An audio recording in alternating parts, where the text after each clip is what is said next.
tak dapat dipisahkan dari kehidupan manusia. Keduanya saling terikat, baik secara fisik, emosional, maupun spiritual. Meski perkembangan zaman seringkali menggarus hubungan antara alam dengan manusia, masih ada sekelompok kecil orang yang dapat hidup berdampingan baik dengan alam. Salah satunya adalah suku Tengger. Dari lereng-lereng sejuk pegunungan Bromo yang terpencil, mereka ditempa menjadi masyarakat yang tak terpisahkan dari alam. Bagi mereka, gunung tempat mereka tinggal bukanlah sekedar lanskap, melainkan sumber kehidupan yang membentuk cara mereka berpikir, berkeyakinan, dan yang paling penting, cara mereka makan. Suku Tengger merupakan masyarakat adat yang mendiami wilayah Bromo, Tengger, Semeru yang tersebar di 4 kabupaten di Jawa Timur. Nama Tengger sendiri diyakini berasal dari gabungan nama leluhur mereka, yakni Roro Anteng dan Joko Seger.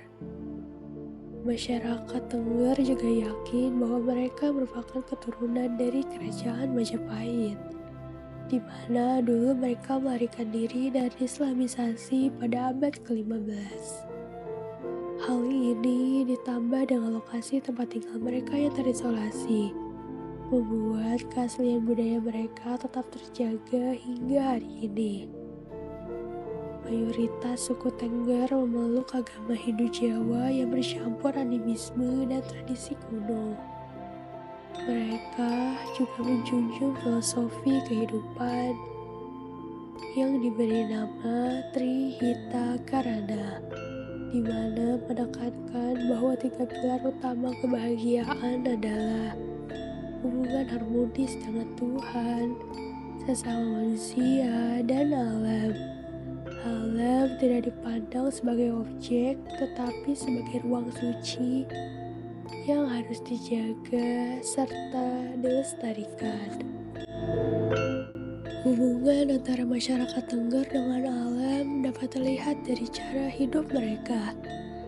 Sebagian besar masyarakat Tengger bekerja sebagai petani. Mereka memanfaatkan lahan vulkanik Bromo yang subur, serta iklim pegunungan yang sejuk untuk bercocok tanam. Wilayah Tengger dikenal akan kekayaan hayatinya dengan lebih dari 309 jenis tanaman, di mana tanaman tersebut dimanfaatkan untuk berbagai kebutuhan, mulai dari pangan, obat-obatan, hingga ritual keagamaan.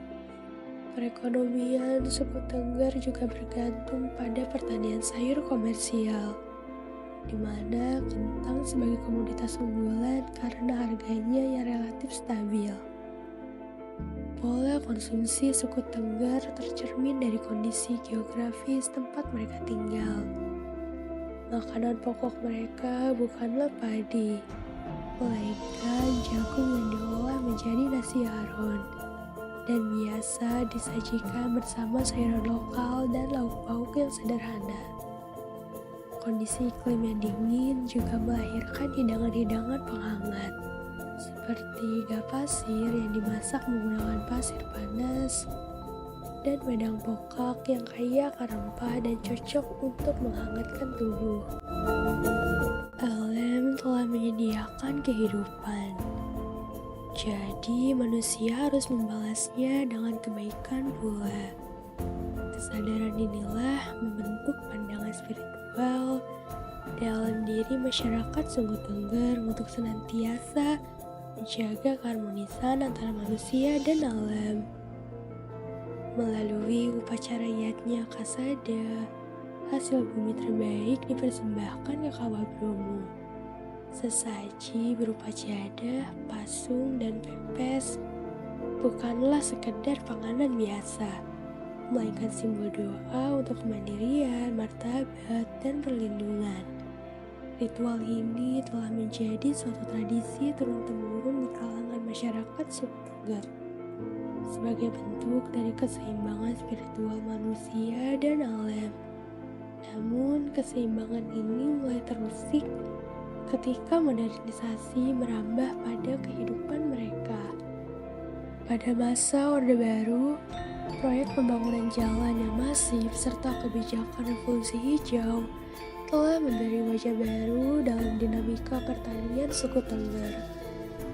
Komoditas lokal seperti jagung mulai tergantikan oleh tanaman komersial bernilai jual tinggi seperti kentang.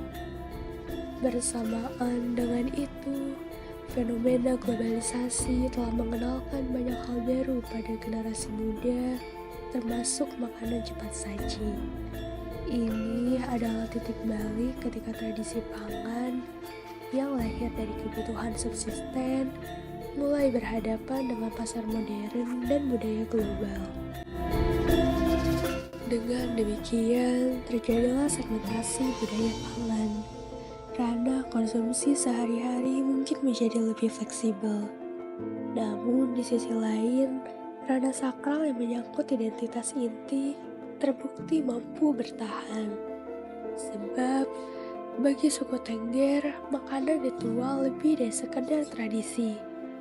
Itu adalah penegasan kembali hubungan ekologi spiritual antara manusia dan alam, di mana alam telah menghidupi leluhur mereka selama berabad-abad. Sebuah siklus yang terus dijaga demi keseimbangan dan keharmonisan alam serta manusia.